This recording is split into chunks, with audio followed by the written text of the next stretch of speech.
What's up, everybody? It's Bree. I'm back at it again with a new video. Don't forget to comment, like, and subscribe. I'm coming at you today with my labor and delivery story. So if you're ready, just sit back and relax. So first, let me just tell y'all, when your family or your friends tell you about the Ring of Fire, believe them, all right? Anywho, let's just jump on into the video. So I went into labor, or I didn't even go into labor. I was 39 weeks when I decided, like, hey, I need to get this baby out. I'm tired of being pregnant. I think I was tired of being pregnant by the time I hit my third trimester, but when I hit 39 weeks, I think that day was April. I went to the hospital the 14th. So April 13th, I went into the hospital because I was having consistent contractions and my body, it was just hurting. And I want to say the 12th, I did some things to induce my labor. So I did the midwife's brew. I want to say that's what it's called, where you drink like castor oil, almond butter, some type of tea, apricot juice. What, I feel like I'm missing something. And I think that's it. And you drink it, and you have to drink it all like real quick. So I did that. And then I want to say my contractions started to kick up. And then I went to the hospital the next day, which was the 13th. And yep, I was having contractions, but I was at a 2 centimeters dilated, 30% effaced. Or I want to say I was 1 centimeter. Yeah, I was 1 centimeter dilated, -1 station, and like 30% effaced. And I was so irritated because I was like, these contractions are hitting, yo. Like, they hurt. And they're like, well, there's nothing you can do. I mean, you can stay a little bit longer, but we're not keeping you. So I was like, okay, cool. So we got cookies. I was so mad because I was just like, I'm 39 weeks and there's no sign of Kai coming, basically, because even if I'm 1 centimeter, that means that, it could be some time, some weeks, some days before this kid comes. So I went home. I want to say I took a nap, and then I woke up and I was like, I bet. So we're going to do this whole midwife's brew again. So I drank it again, and then I drank castor oil by itself, and then I took some primrose oils because I was doing that before, but I popped like 5 of them. I took 2 and then I popped like 4 or 5 of them inside because they're not supposed to make you go into labor, but they're supposed to soften your cervix. So that's why I did it, because I was like, I'm only at a 30%. So we're gonna soften that bitch. Sorry. We're gonna soften that chick real quick, because I was like, I don't want to be pregnant anymore. Like, there's no reason for me to still be pregnant. Like, at this point, we need to get him out because he's only going to get fatter in here. And I don't want him to be fat inside of me. So I did that, and I went to sleep. And I want to say at like 4, I started getting some contractions. Like 4 o'clock in the morning, I started getting some contractions. And I was like, it's nothing serious because I'm not going to wake my family up and it'd be nothing. So I went back to sleep. And then 4:30 hit and I was still feeling, I was like, they coming a little stronger, but I was like, it's cool. Again, I'm not waking anyone up because we've been to the hospital maybe 4 or 5 times already and Kai is still not here. So I was like, I'm going back to sleep. And so actually, I didn't go back to sleep. I picked up my phone and I started watching YouTube because I was like, I can't sleep. These bitches, they hurt. And I might fight somebody at this point. So I was just like, all right, let's just watch some YouTube. And I think I watched YouTube for like an hour or 2. Or I watched YouTube all the way up until this next point. So I like watched YouTube. I think I turned around. I even had some pillows in between my leg to even like making my cervix dilate some more, bring him down some more. And then at like 5 something, the contractions started getting a little bit more constant. And granted, You would think I'd be timing these things. I wasn't, because I was like, even if I time them, they're gonna go away. So I didn't time them. I just left them alone. And then I want to say 5:50, I had like a really sharp pain, and I was like, ooh. So I got up, like I was sitting up, like how I'm sitting right now, legs crossed, everything. And I was just like, please don't wake up. I was just like, okay, I don't know what that was, but okay. So I just sat, continued to watch a couple videos. I don't know what I was watching. I probably was watching some labor stuff. I was sitting here relaxing, and then it felt like somebody went, and like you literally could feel somebody go, and I was like, the hell was that? And I want to say at like 6 o'clock, it sounded like I was peeing, because I was sitting up. And so I was like, I know you didn't just pee on your clean sheets. I was so mad. I was like, ain't no way, Sway, ain't no way. And it started coming down harder, and I was like, the devil is a lie. I didn't run off the bed, but I like scooted off my bed, because I was like, honey, we're not going out like this.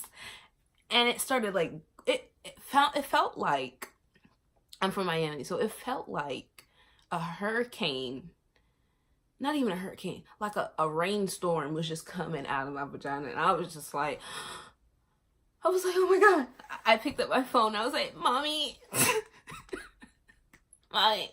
And granted, I live with my parents. So my mom is like a walk down the stairs, take a left, take another left, and there's her room. And I called her, and I was like, Mommy. She's like, yes. You could hear the sleep in her voice. And I was like, I think my water broke. And she was like, okay. And I was like, help me. Because it's still like, as I'm having this whole conversation, it's still like, and it's hitting. And I have the carpet is all throughout the second story of our house. So it's just gushing. And I'm like standing like in a football position, like, help, somebody help me. Help me, please. And my mom's like, I'm coming. And so this heifer, she gonna come in my room, and she gonna be like, why are you standing like that? And I'm like, Mom, I don't want it to touch my legs. And she's like, dude, your water broke. Have you called the doctor? And I'm like, no, I called you.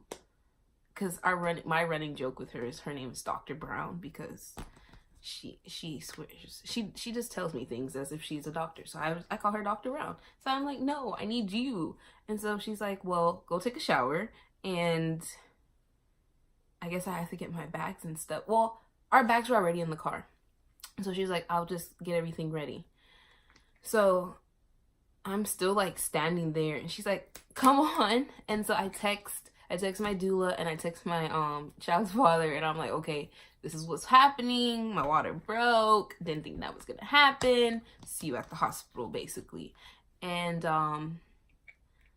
girl, I go into the shower, and I didn't even really shower. It was more of one of those things, because the water was still hitting. It was still gushing. So I was just trying to get some of that stuff off of me, because I was just like, I cannot believe my water broke. Because when you search up like labor and stuff, they always tell you that there's like a 10% or like a 15% of most females never ever get their water to break. So in my head, I was like, cool, great, my water is not gonna break. Like the day before, my baby daddy even asked me, he was like, did your water break? And I was like, Becky, waters don't ever break. I literally hit him with water breaking. Nigga, get out of here. So I was just like, I was shook. I was like, why is my water breaking? Granted, I did another midwife's brew. I took castor oil. I think I did 2 tablespoons. And then I hit myself with like 5 primrose oils in my hoo-ha. And then I took 2 of them. So like, I really was trying to get this kid out. And I didn't realize how much I wanted to get him out until it all happened. So by the time I'm done showering or rinsing off, it's like 6:20. we're still running around the house like wild chickens. Like, everything's already in the car because we had already been to the hospital. So everything's in the car. I don't know what we were doing. We were just running around, mentally preparing. We had already called the doctor. The doctor was like, well, since I was positive for group strep B, she's like, you have to come in. So we'll see you in like in an hour, I guess, because I live 30 minutes away from the hospital. So I was like, I don't want to go to the hospital. Like, this up until like for 39 weeks, I've been wanting to have this baby. The moment my water breaks, I was like, I don't want to have a baby. Not today. No. It's not happening. So I get in the car. Actually, from the time I called the doctors and I was changed already, I had to change my pad. And I had like the ones that they give you from the hospitals. I had 2 of those, and my water was gushing so much that I filled up 2 of those pads already. So I had like a towel wrapped around me. I had to put another pad on because it was just gushing so much. And I was just like, this is ridiculous. Like, I would have been fine with a trickle. A little sip, like a little tip. Like, I would have been fine with that. But no, it was hitting me hard. And so I think I want to say, did we FaceTime anybody when we were driving to the hospital? No, we didn't call anybody. We just got there. Because I had a towel wrapped around me, they didn't even check me in. They didn't even put me in triage. They were just like, let's go to the room. Here's your room. If you watch my labor and delivery video, because it wasn't even really a vlog, you would see that I filmed the room, but then my nurse came in and she was like, I don't like this room. And so she switched me into another room. And we talked to my doula again. My doula, she lived, I want to say like 45 minutes away from us. So she had, a ways to go. And then we sent her on a wild goose chase for things because my mom was hungry. Actually, we went to McDonald's, but my mom wanted some things and I wanted some things. And I think she was trying to mentally prepare herself because I wasn't supposed to go into labor. I even had an induction date planned because my cervix wasn't changing. So I was just like, okay, we're going to do an induction. So, by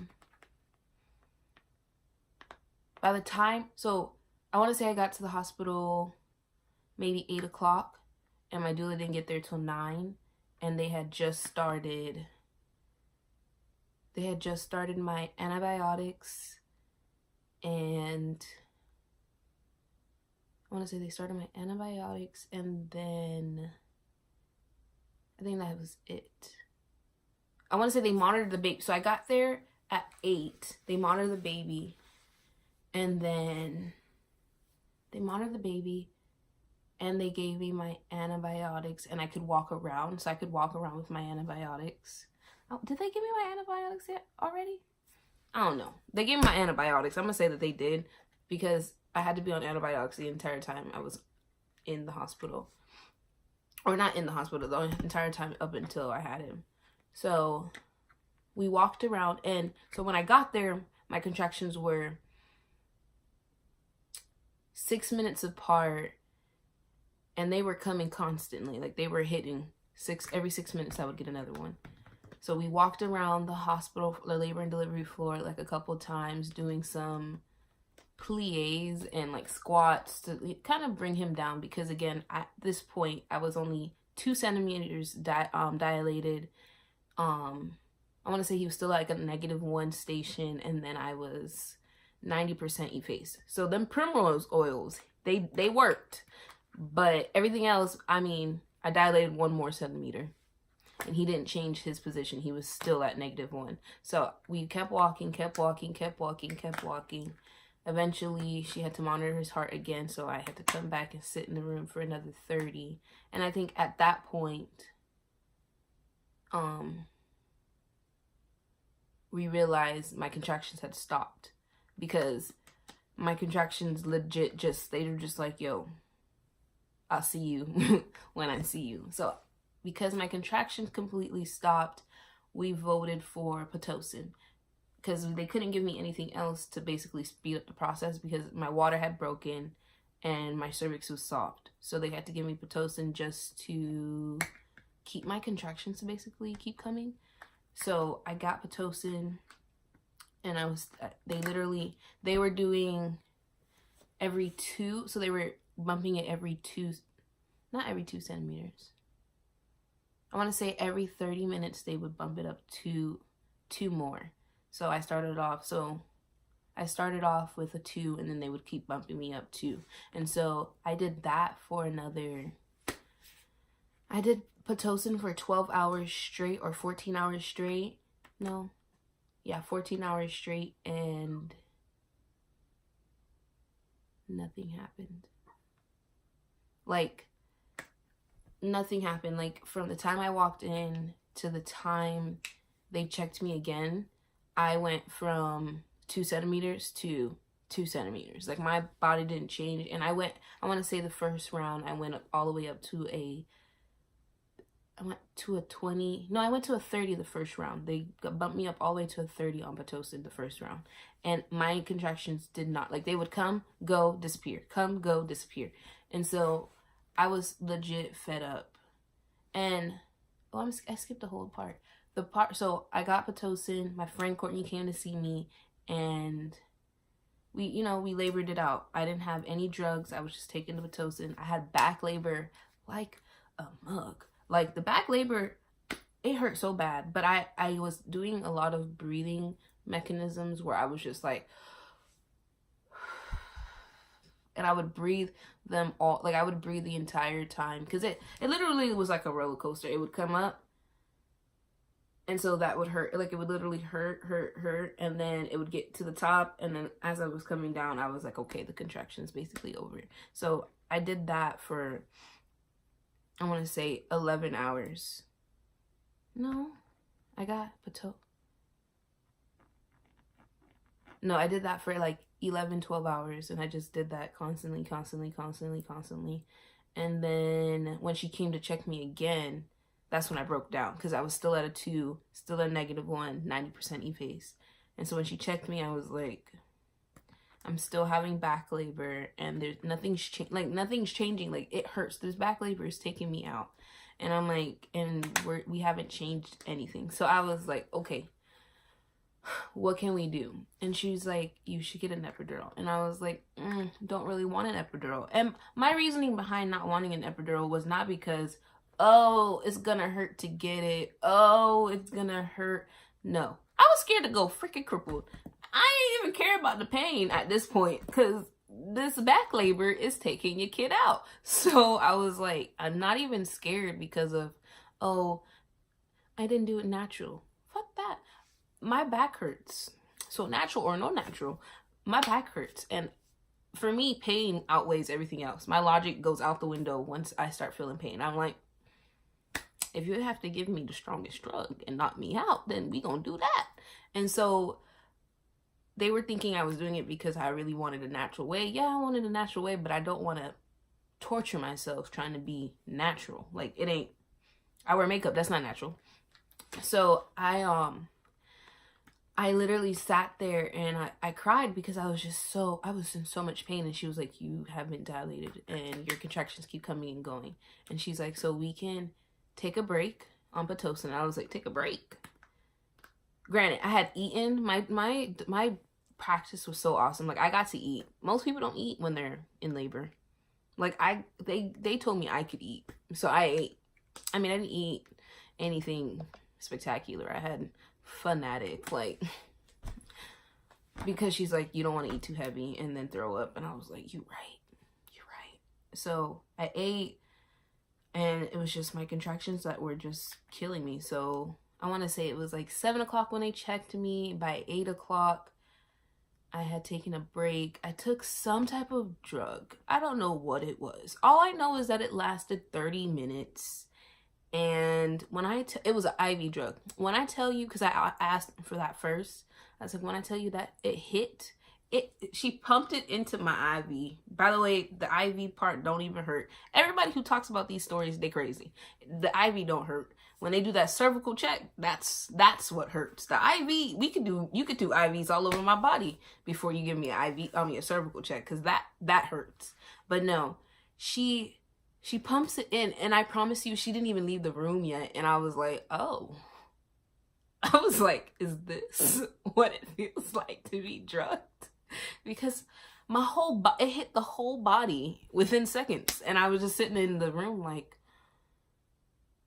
wow. And then my little sister loves The Incredibles. So we were flipping through the channels. And I don't think I was. I think my doula was, because my mom was knocked out at this point. No, my mom was still awake, but she was about to go to sleep. And all of a sudden, I started bawling because I saw The Incredibles. I was so drugged. I was like, The Incredibles? I was like, Mommy, can you call Daddy? I was so gone. I was so out of it. And I promise you, the drug felt like it was lasting a whole hour, maybe longer than that. And when it went away, I was just like, why? Why would you give me something for 30 minutes? I was so upset about that. I was like, that's stupid. And so because of that, I think I waited another 30 minutes before I was like, okay, let's do the epidural. And I was so sad because I was just like, I really don't want to do the epidural because I'm so terrified. Because I have a mild case of scoliosis, I was like, I don't want him to hit something and me need a wheelchair for the rest of my life and not even be able to hold my child. So I was like, and then my dumb self didn't even tell the doctors because my pregnancy was so low risk. I didn't even tell them or mention that I even had scoliosis. So my mom like walked up to them. She's like, you know, she has scoliosis, right? And they were like, what? Scoliosis? She's never told anybody that she has scoliosis. And I was just like, sorry. I didn't remember. So they had to like reprocess themselves.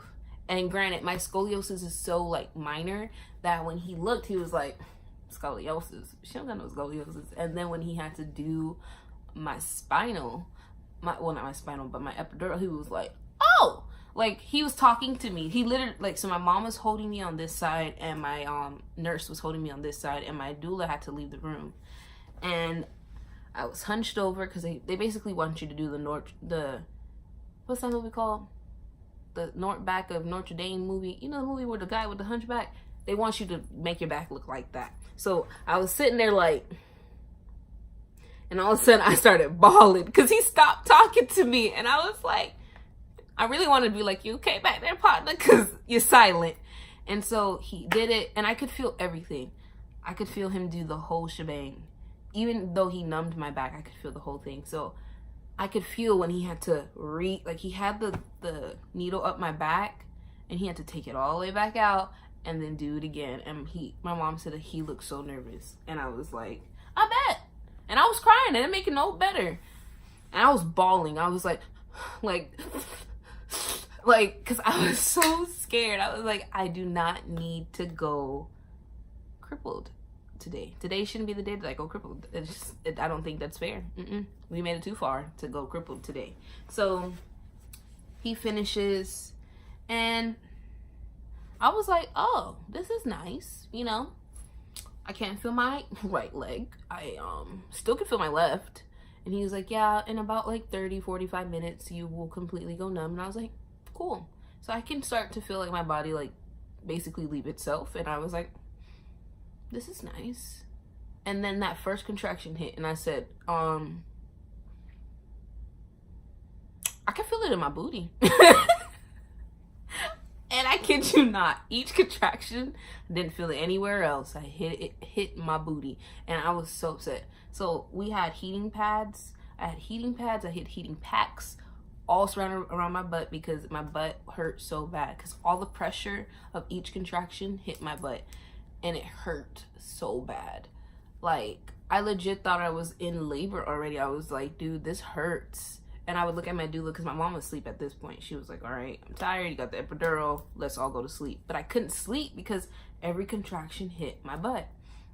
So from that point on, like, we watched a movie named Tammy. Shout out to Melissa. Girl, you funny. But we watched Tammy. We watched a couple movies. And we just basically, like, I went in and out of sleep the whole entire night. And my doula was saying that my contractions would, again, keep coming. Like, they would come, disappear, come, disappear. And it was like that the entire time. I was in labor for 28 hours and my contractions legit kept coming in and out the entire time. And I was just like I would look at her and I'm like, well, it's consistent. But she's like, yeah, but it's not doing the thingy and then going back down. I was like, well, I'm gonna go back to sleep. Because I was just like, they always show you what your contractions are supposed to look like when you're supposed to be in considered transition, or you're supposed to be pushing. And my contractions not at one point looked like how it was supposed to look. So we were all confused. So I want to say it's morning time now. It's like 8 o'clock in the morning, and my nurse came in there and she was like, okay, we're gonna check you again. And I was like, cool. And I was scared. Me and my doula were both scared, because we were just like, if they check you again and you're not dilated, because I want to say we were close to the 18-hour mark. And one of the other nurses, she wasn't my nurse, but she was just like, yeah, once you get to the 18-hour mark, they're gonna try to put you in for a C-section. And I was just like,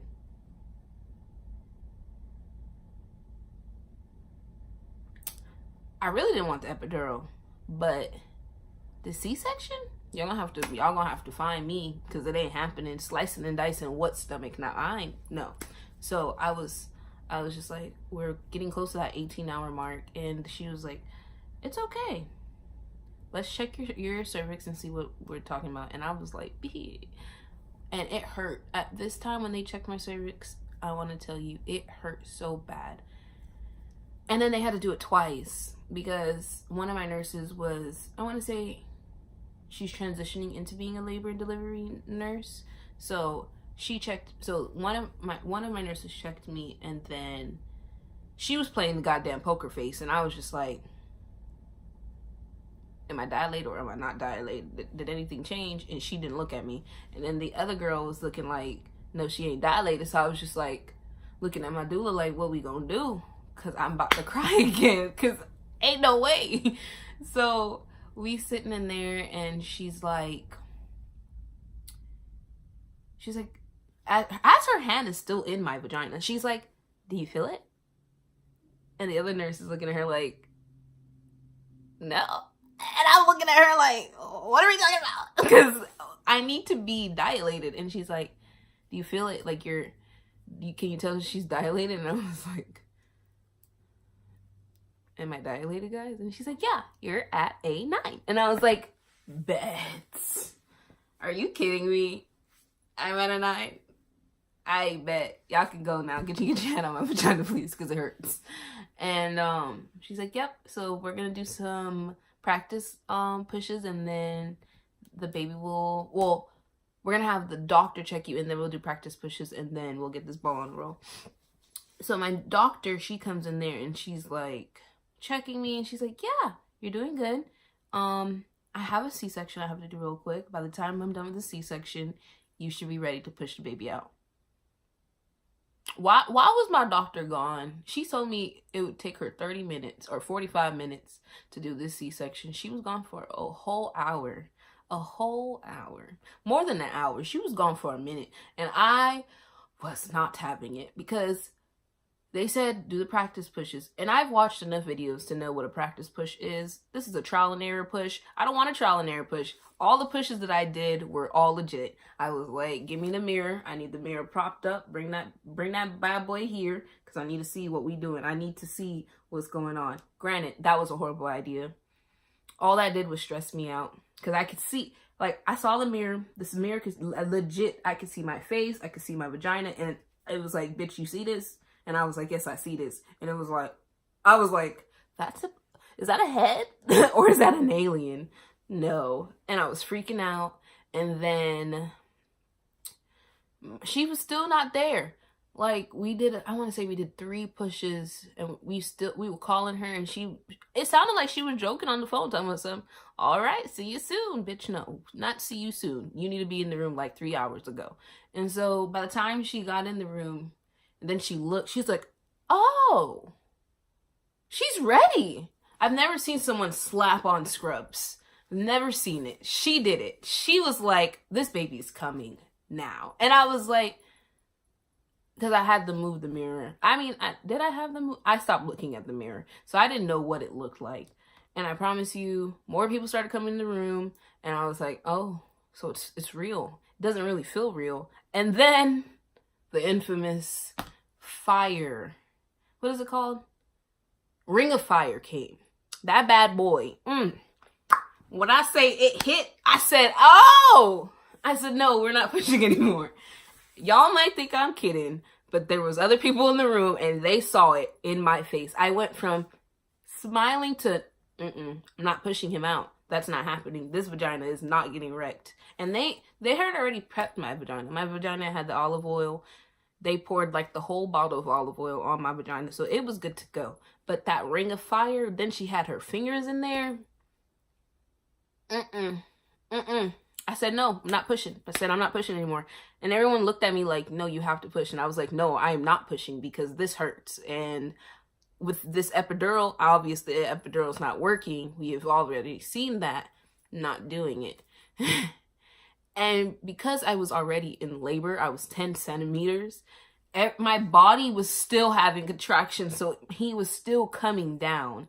And it hurt so bad. So, like, I just need you to all pause and rewatch the King Kong part in the movie where he's swinging and doing stuff. I was little King Kong in that bad boy because I was like, this shit hurts. So I start pulling on my IV pole and I'm like trying to, like, I've never ran so much crippled because granted, my right leg was completely epiduraled out. My left leg was good to go. So I was scooting up and they were pulling me down like, no, bitch, you gotta push this baby out. I was like, nope. I was screaming. And then we met Brenda. Y'all are like, who the hell is Brenda? Brenda is a nurse that helps with the baby. And because I was screaming and hollering and acting like little King Kong, Brenda, she flew in there. She said, excuse me, ma'am. You're not breathing, and if you don't get your life together, you're gonna have a C-section. And because you're not breathing, the baby's not breathing. And I was like, okay. Well, obviously this King Kong shit's not working, so I guess I gotta continue to push. When I tell you them pushes were the hardest pushes of my life because I wanted this shit to be over with, like my vagina hurt so bad. And when I finally got him out, I don't know why I was crying so hard. Like, they didn't put him, I wanted skin to skin. They didn't put him on me, like on my chest. They put him on my stomach. I guess in their head, they're like, it's skin to skin. So I didn't feel him. He felt like a piece of paper on my stomach. And I was like, oh, he's there. And then I just started bawling. I couldn't even see what he looked like. For the first 3 minutes of his life, I had no idea what he looked like. He could have looked like a killer for all I known, or, you know, Michael Ealy. Like, he could have looked like anybody, and I had no idea what he looked like. So I just laid there crying for no reason. I had no idea why I was crying. I think I was crying because the pain was over. It was over. So I was crying, boo-hooing, and my mom said at this point, my doctor was losing her mind because everything went, I mean, other than me losing my mind, everything went well. And then I started bleeding. Like, I was just bleeding like crazy. Like, the placenta had came out and everything. And the blood would not stop. It was just coming out. And out of nowhere, you know when you not all the way there no more, when they give you shots. I don't do shots, but they gave me a shot on my ass to stop the bleeding. They put some pills up my booty hole. And because the pain was gone, I let all this happen to me. Brianna would have never let that happen. I would have been like, up the booty? No. A shot? For what? But I was in a state of, is it euphoria? I was just gone. I was in another dimension. And then they brought him up. My mom cut the cord. Well, my mom and my baby daddy cut the cord. And I was just like, and then they started doing the little rub and tug on my tummy. And they're like, does this hurt? No, ma'am. Nothing hurts. Nothing feels as bad as the Ring of Fire. You guys can continue to do this if I don't have to relive the Ring of Fire, because the Ring of Fire is the thing that got me. So I was just like, I was just sitting there. And everything just happened so fast. Like, I went from, I want to say, they transitioned me into recovery, like, real quick. I think I tried to breastfeed him. Well, I did breastfeed him, but he came out real greedy.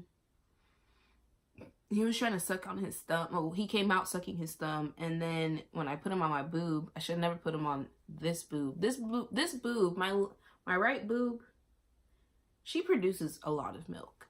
My left boob does not. But my left boob can handle a lot more than my right boob. My right boob is a little punk. I promise you, I put him on there, and because he didn't latch right, he tore up the whole titty was gone.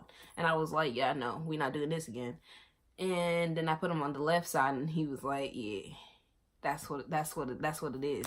So we breastfed him exclusively. I mean, I stayed in the hospital for Monday, Tuesday, Wednesday, 3 days, technically two days. Like, my hospital stay was technically 2 days. Altogether, it was 4 days, but recovery was like 2 days. And then they didn't have me in regular postpartum. They had me in antepartum because I bled out. So, but like I stopped bleeding like right away. As soon as they like gave me the shot and like everything, I was good to go. Like, I took a shower within 2 hours of him being born, and he gonna wake up. He was so good.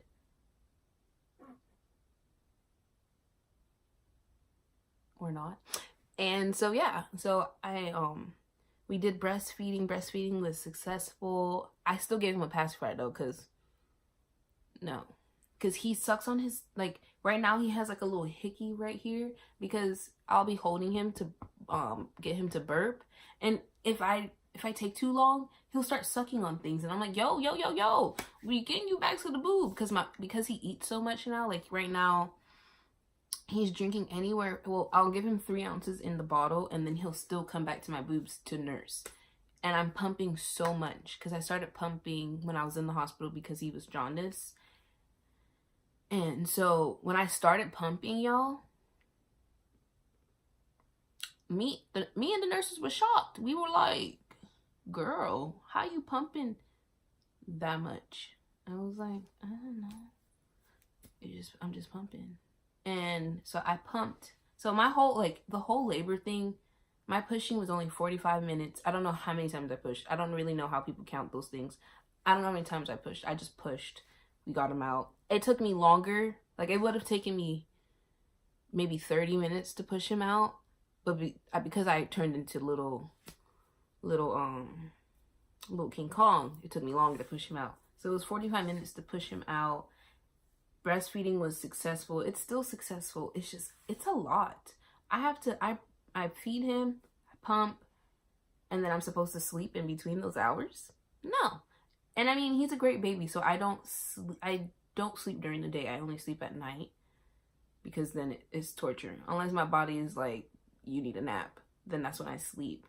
But Kai's been a awesome baby. Like, in the hospital, he was good, and everyone was like, so what type of baby do you have? And I was like, I don't really know, because this is all the front. And then when I got home, he's still been the same. He cries when you change his diaper. So I use a wipe warmer at night, and during the day, I think that's how he knows night and day, because during the day, he getting a cold wipe, because I'm not going back upstairs for a wipe warmer. And then at night, he gets a whole warm wipe to the booty.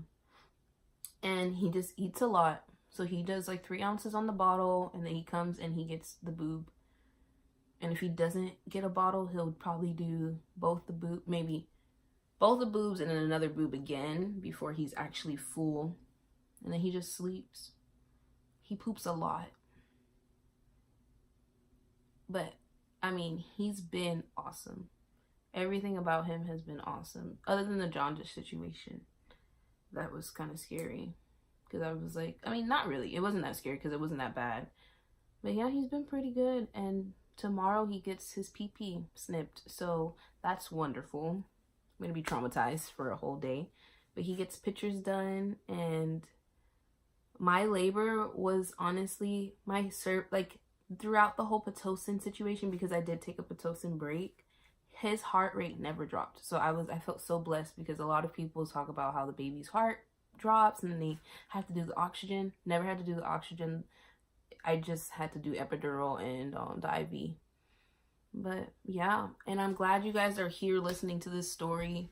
leave some comments, leave some likes, share it with your friends because they need to hear the story on how I went crazy up in there. And yeah.